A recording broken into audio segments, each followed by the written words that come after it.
Hi everyone. So today we will fix the broken vacuum cleaner pipe. Either you can say replacement or broken, the process is the same. It's very easy.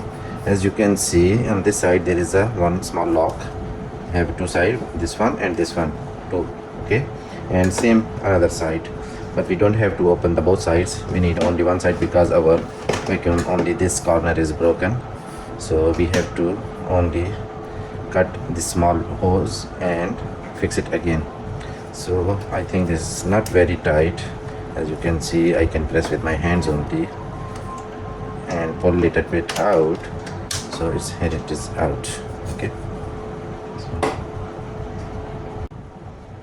Okay, so after this, as it's out now, so this one put it back, little back, and this one we have to open. Yeah, that's it. After you need a blade or knife, you have to cut.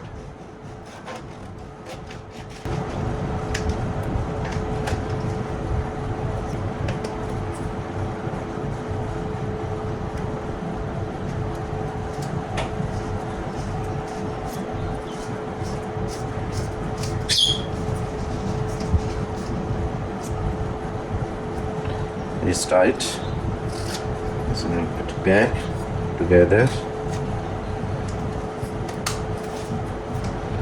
Okay, so that's it, our pipe is fixed. Okay, so it's fixed now. If you are new to the channel, please subscribe my channel, and if you like this video, please hit the like button.